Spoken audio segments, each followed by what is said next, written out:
Bonjour à tous, nous sommes le vendredi 20 mai, au sommaire cette semaine.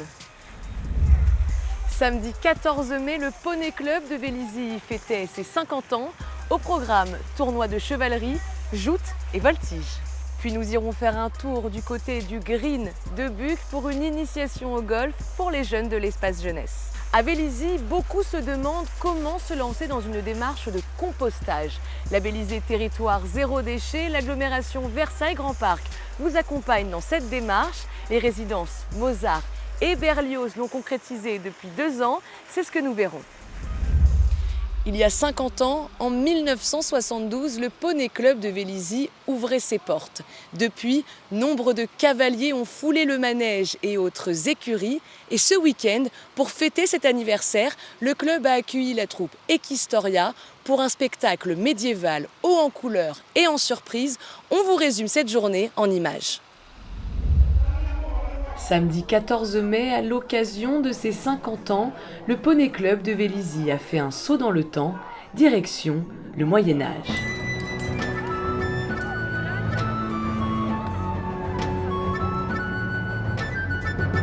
Et pour fêter dignement ce demi-siècle d'existence, de nombreux Véliziens et adhérents du club étaient présents pour applaudir la troupe Equistoria.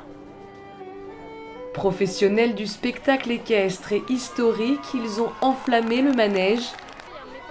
Tournoi de chevalerie, joute, dressage ou encore voltige. Un spectacle haut en couleurs qui a téléporté les Véliziens plus de 10 siècles en arrière. Alors les 50 ans du Poney Club, on a repris un de nos spectacles équestres, donc de tournois de chevalerie, de jeux, de joute, quelques combats, un petit peu de feu, pour pouvoir faire revivre les périodes médiévales. Le cheval tient un rôle primordial dans la culture médiévale. Compagnon du laboureur et du marchand, il est aussi un travailleur puissant. Utilisé pour la guerre, le transport ou pour le divertissement de cour. Samedi 14 mai, la cour et ses sujets sont partis à la rencontre de ces jeux d'antan. Décors et costumes au rendez-vous. Alors on a une très grosse partie de nos décors, de nos tentes, de nos costumes qui sont faits par nos couturières. Certains sont achetés aussi sur des sites qui sont plus historiques que d'autres.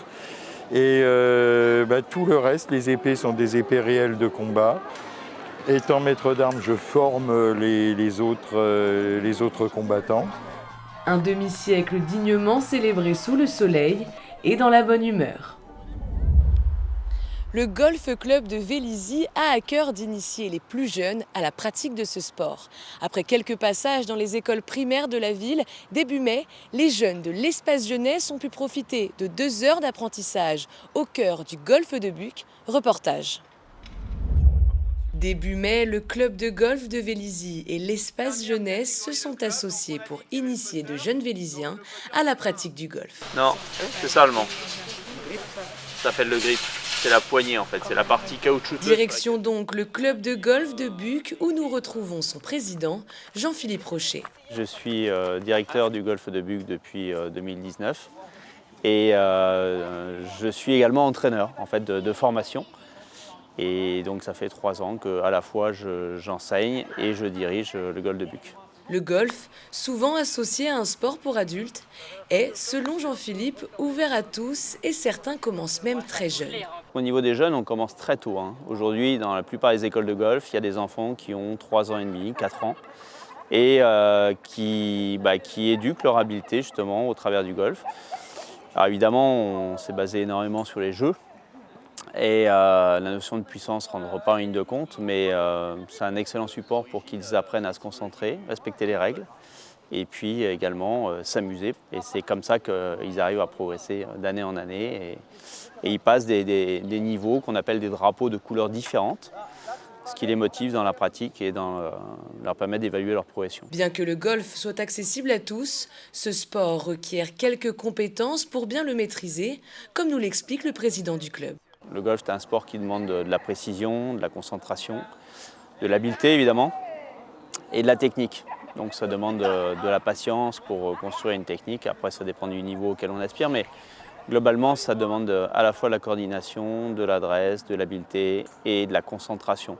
ce qui aujourd'hui n'est pas une mince affaire. Les jeunes de Vélizy ont donc pu s'essayer au golf à travers des jeux qui demandent de la précision et de la concentration et qui permettent de travailler la puissance de tir. Encore une après-midi riche en découvertes pour les jeunes de l'espace jeunesse. En phase de test dans 8 communes de l'agglomération, la tarification éco-responsable est une nouvelle manière de payer la collecte et le traitement des ordures ménagères. Elle tient notamment compte du niveau de production des déchets par habitant. Et grâce au compostage, une solution permettant de réduire de 30% le volume de ces déchets, on réduit aussi sa facture. Vélizy TV a été convié à la première récolte et distribution du printemps de la résidence Berlioz. Un reportage signé Aurore Gorlier.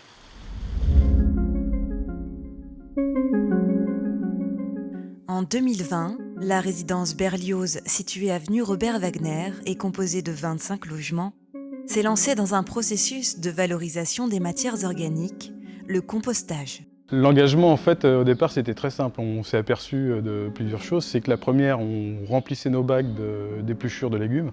On est quelques-uns à être gros consommateurs de fruits et légumes frais. Et on trouvait idiot de jeter les épluchures et d'à côté d'acheter du terreau pour les plantes. Donc la logique, c'était de regrouper et de mettre nos épluchures dans un composteur pour faire notre terreau. Cette initiative, portée par les 3 référents composteurs du site, a obtenu au préalable un accord en assemblée générale pour faire un test d'1 année avec 10 foyers volontaires pour remplir le bac d'apport. Versailles Grand Parc, qui accompagne les résidences de la communauté d'agglomération dans cette démarche, leur a fourni 3 composteurs de 600 litres et 10 bioseaux. Donc il y a un bac d'apport.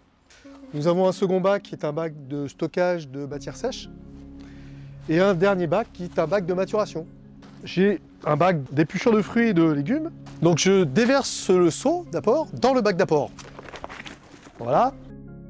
Et une fois dispatché, je vais ajouter le même volume en matière sèche. Une fois que celui-ci est plein, je n'ai plus qu'à le déverser, à le répartir dans le bac d'apport, dans toute la surface de celui-ci. J'ai plus qu'à mélanger ce mix afin d'avoir un mix le plus homogène possible. Suite à un diagnostic sur site, un seul emplacement a été identifié pour positionner une aire de compostage d'environ 10 mètres carrés. On a choisi un emplacement logique qui est un emplacement juste à côté d'un portillon pour éviter aux gens de traverser le terrain complètement et d'aller mettre les pieds dans la boue, donc de déranger les gens qui donnent sur le jardin et éviter de ramener ensuite des saletés dans l'immeuble.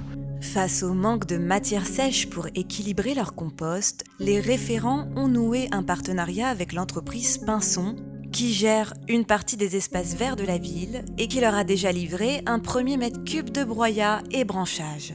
Nous, on traite un peu plus de 3000 tonnes de déchets verts par an. Ah oui, on n'a pas besoin d'autant. Donc, ouais, il est très humide. Il faudrait même encore la sécher. Encore plus de matière sèche.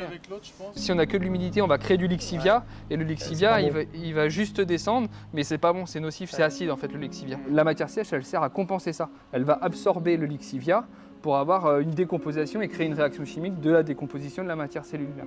Et l'activité microbienne, elle va se mettre en place. On voit quand on brasse, il y a de la fourmi, il y a du ver de terre, il y a tout ça qui se met en place de telle sorte à ce que ça dégrade en fait. Un compost peuplé d'habitants tels que les larves de cétoine dorée, cloporte ou bien millepattes. C'est un milieu aérobien, donc il y a toujours besoin d'avoir d'oxygène aussi important. De l'air, de l'oxygène, et que le milieu soit aéré. D'où l'intérêt de le brasser en fait. Démarré un peu plus tôt dans la ville, le site de compostage de la résidence Mozart est aujourd'hui victime de son succès. Des riverains extérieurs à la résidence y venant remplir leur bac d'apport. Fort de cette plus grande expérience en matière de compostage, Cyril Laurentin n'a pas manqué de prodiguer à ses voisins des conseils pour bien composter. En voyant la matière en cours de décomposition et les apports d'autres personnes, on corrige spontanément nos apports. Quand on voit que c'est fractionné, que c'est pas trop liquide, on se dit ah bon bah oui c'est comme ça qu'il faut faire. La prochaine fois mes plures de banane je les coupe en morceaux. La plure d'avocat en une journée ou deux c'est sec, je la broie. Et les sachets de tisane c'est sec en une ou deux journées. Les coquilles d'œufs pareil. Donc on n'a pas besoin de stocker énormément de choses à côté de l'évier. Ouais. Mais voilà, dès l'instant qu'on a de la lignification, forcément ça se dégrade moins bien parce que le phénomène il faut qu'il soit broyé, donc il faut casser la matière. Amaury Vigne, chargé de mission compostage pour la communauté d'agglomération Versailles Grand Parc, était présent pour le transfert du bac d'apport au bac de maturation et célébrer la première récolte.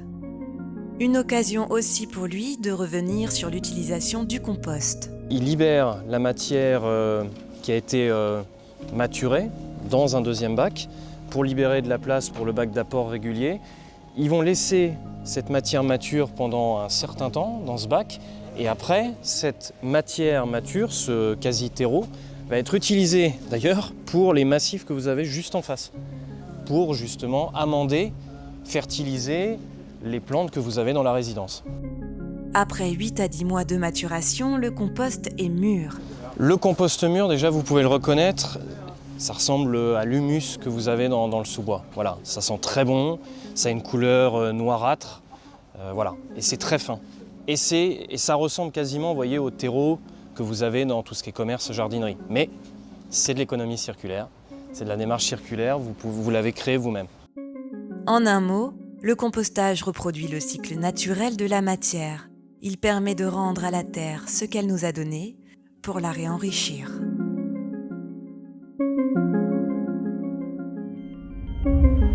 Votre JT touche à sa fin. Je vous souhaite un très bon week-end et n'oubliez pas de liker et de partager cette vidéo.